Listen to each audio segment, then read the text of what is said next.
이렇게 독감 백신을 맞은 뒤 사망하는 사고가 잇따르면서 불안감이 커지고 있습니다. 보건당국은 과도한 불안감은 경계해야 한다면서 독감 백신과 사망 사고의 인과관계를 조사하고 있는데요. 자세한 내용 질병관리본부장을 지낸 정기석 한림대 성심병원 호흡기내과 교수와 함께 알아보겠습니다. 교수님 나와 계시죠? 네, 안녕하십니까? 네. 자, 독감 백신을 맞은 뒤 사망한 사례가 벌써 5건입니다. 일단 가장 궁금한 게 과거에도 이런 사례가 있었습니까? 상당히 드문 일입니다. 물론 제가 이제 질병관리본부장 할 때 한 1년 반 관리하면서도 과거나 그 당시에 그런 보고는 없었습니다. 네. 그리고 저도 이제 호흡기내과 의사로서 독감 백신을 매년 뭐 원하는 분들을 쭉 맞춰왔는데 한 번도 이거 가지고 문제가 된 적은 없었고 또 들은 적도 없거든요. 그래서 이번에 이렇게 발생하는 건 상당히 굉장히 특이한 사건이다 그렇게 보고 있습니다. 네, 상당히 드문 일이다라고 얘기를 해주셨고, 자, 숨진 5명이 맞은 백신, 뭐 어떤 공통점이 있어야 인과관계에 합리적 의심이 들 텐데 이게 같은 회사에서 유통한 백신입니까? 어떻습니까? 그렇지는 않은 걸로 알고 있습니다. 예, 같은 제품도 아니고요. 예, 또 유통 자체도 각기 다른 경로를 거쳐서 유통을 됐기 때문에 제품이나 유통 경로의 문제보다는 저는 개인적인 그 요인의 차이 때문에 이런 일이 생겼을 수 있고, 물론 지금 나와 있는 그분들 모두가 원인 검사를 했을 때 독감 백신하고 관련이 없을 수도 있습니다. 다만 한 명이라도 관련이 있다고 나오면 개인적인 그 건강 또 환경의 차이 때문에 이런 일이 발생하지 않았나 그렇게 보는 것이 더 타당하다고 봅니다. 네. 지금 독감 백신 둘러싸고 잡음이 그동안 많았기 때문에 더 논란이 되고 있는데 이 상온 노출이나 또 백색 입자 같은 문제가 있었습니다. 이런 문제가 품질에 영향을 미쳤을 가능성 없는 겁니까? 예, 사실은 있습니다. 그래서 상온에서는 괜찮다고 됐지만 사실 37도 정도의 온도에서는 견디지 못하는 백신들이 있다고 발표가 됐었고요. 예. 일단 백색 입자 자체도 사실은 정상적인 건 아니죠. 예, 그러나 이제 두 건 모두 식약처나 질병관리청에서 안전에 크게 문제가 없다. 또 일부는 폐기를 시켰기 때문에 지금 이제 이렇게 한 100만 도즈를 폐기시키고 지금 이렇게 돌아가고 있는 건데요. 사실은 이런 부분들도 한번 좀 살펴봐야 될 거고, 특히 금년에는 이게 과거에 무료 백신을 3가를 하다가 금년에는 4가로 다 이렇게 통일을 시키면서 네.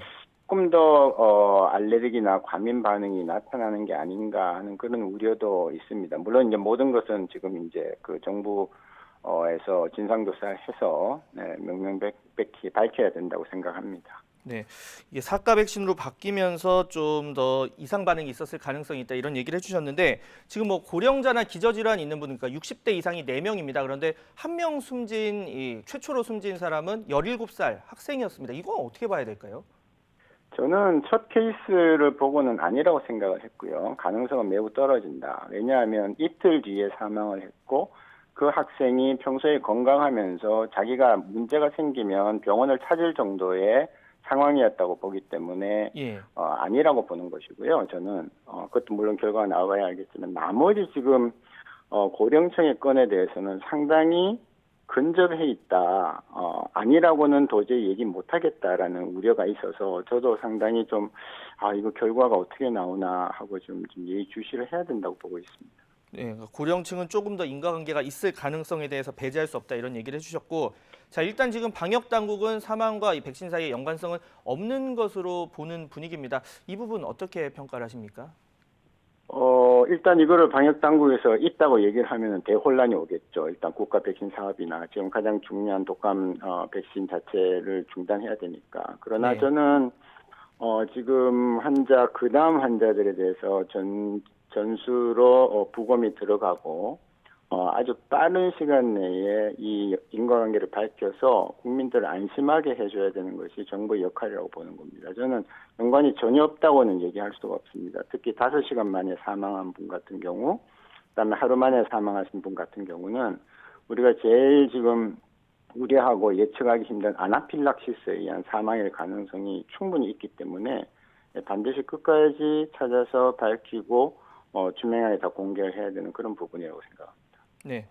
자, 더 조사가 필요하겠지만 지금 제기되는 의견 2가지만 제가 여쭤보겠습니다. 하나는 이 백신 접종이 늘어서 그만큼 이상 반응을 보이는 분들도 많았다. 이런 의견이 하나 있고 또 하나는 이 백신 맞고 얼마 지나지 않아서 숨졌는데 아무래도 최근 이슈가 되다 보니까 예전 같으면 그냥 이제 사망자로 분류될 분들이 이 백신과의 관련성이 더 부각돼서 나오고 있다. 이런 의견도 있거든요. 이 부분 어떻게 봐야 될까요?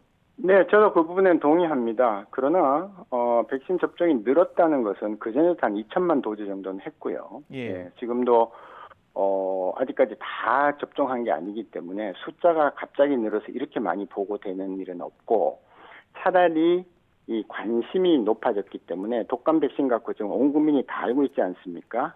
그 유통 과정하고 백색 입자 때문에. 그래서 이제 사망을 하니까 독감 백신 언제 맞았어? 이제 이 얘기가 자연히 붙어 나오면서 사실은 병사 내지 자연사로 돌아가시는 분들이 하필이면 그 시기에 조금 일찍 백신을 맞았을 가능성도 충분히 있다고 봅니다. 그렇기 때문에 이제 방역 당국에서는 연관성이 없을 가능성에 더 무게를 둔 것인데요. 그럼에도 불구하고 이번에 지금 노인들이 맞고 있는 백신은 4가 백신이에요. 그전엔 다 예. 3가였습니다. 그래서 이 가가 하나 더 늘었다는 것은 항원이 하나 더 늘었기 때문에 그 항원에 의한 몸 안에서의 항원 항체 반응에 대해서는 사실은 한번 의심의 눈으로 바라볼 필요가 있는 것이거든요. 그래서 4가 백신은 3가 백신보다 더 효율이 있는 것은 사실입니다. 확률적으로. 그러나 하필이면 4가 백신으로 첫 전환한 금년에 이렇게 이제 짧은 시간 안에 이렇게 사망자가 속출하니까 그 부분에 대해서도 한번 봐야 되지 않겠나라는 거고 우리나라가 지금 워낙 잘 사는 나라 같아서 이렇게 4가 백신 다 무료로 놓지 안 그런 나라가 더 많거든요. 그러다 보니까 우리도 이제 금년 들어서 4가로 전체적으로 이제 치환이 됐는데 그 4가의 어떤 그 알레르기, 아나필락시스, 과민 반응 이런 거에 대해서도 한 번은 짚고 넘어가야 된다고 생각합니다. 네, 지금 교수님께서는 이 4가 백신으로 바뀐 점에 좀 주목을 하고 계신데, 자, 지금 사망사고 소식이 전해지다 보니까 아직 인과관계가 밝혀지진 않았지만 뭐 어린이 그리고 노약자 같은 경우에는 백신 접종이 꺼려질 수 있습니다. 특히 어린아이 둔 부모님들 맞아야 되나 이런 고민을 하기도 하는데 이거 어떻게 봐야 됩니까? 젊은 층 어린이를 포함해서는 사실은 이렇게 백신에서 조금 과민 반응이 오더라도 견딜 힘이 있다고 저는 보고 있는데요. 네. 그럼에도 불구하고 지금 짧은 시간에 이런 사례들이 있기 때문에 저는, 방역이 지금 정부가 최대한 빠른 시간 내에 원인 규명을 해서 국민들을 안심시켜주는 게 필요하다고 생각을 합니다. 근데 무조건 괜찮으니 다 맞아야 된다라고 제가 말하기가 좀 꺼려지는 부분이 있고요. 그 다음에 독감은 치료제가 좋은 치료제들이 있습니다. 그래서 사실 독감이 걸리더라도 48시간 내에 빨리 치료를 시작하게 되면 대개는 잘 낫거든요. 그래서 혹시라도 문제가 있는 백신을 전 국민한테 거의 3천만 명 가까이 놓고 문제가 생기는 것보다는 독감이 좀 생기더라도 치료를 해서 낫게 하는 그런 방법이 있다는 것도 염두에 두고 이 백신 접종에 대해서 좀 생각을 해볼 필요가 있다 그렇게 봅니다. 네. 청장년층과 이 고령층 좀 분리를 하고 봐야 되는데, 자, 그렇다면 지금 수능이 이제 한 달 정도밖에 남지 않았습니다. 수험생 등 부모님들도 이 독감 백신 맞춰야 할지 고민이 많을 텐데 이 부분에 대해서 좀 조언해 주신다면요.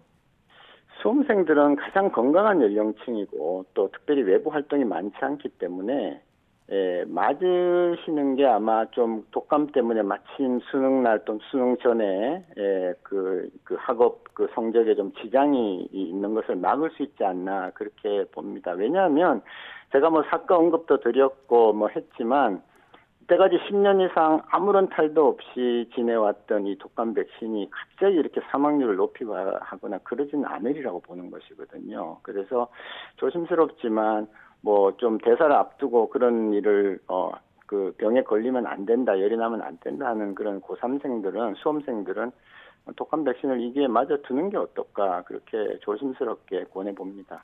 네, 조심스럽지만 워낙 중요한 이제 시험을 앞두고 있으니까 맞는 편이 좋겠다 이렇게 얘기를 해주셨고, 자, 그렇다면 이 혹시나 하는 가능성, 만약에 있을 이 부작용을 예방하기 위해서 이 독감 백신 접종 전후에 좀 가장 주의를 해야 될 부분 어떤 부분을 들 수가 있을까요? 예, 일단 백신 맞으러 가시면 이제 예진표가 있습니다. 그래서 예진표를 정확하게 기재하셔서 거기에서 백신 접종 대상이 안 된다, 좀 미뤘다 맞으시라 하면 그날 맞으시면 안 되는 거고요.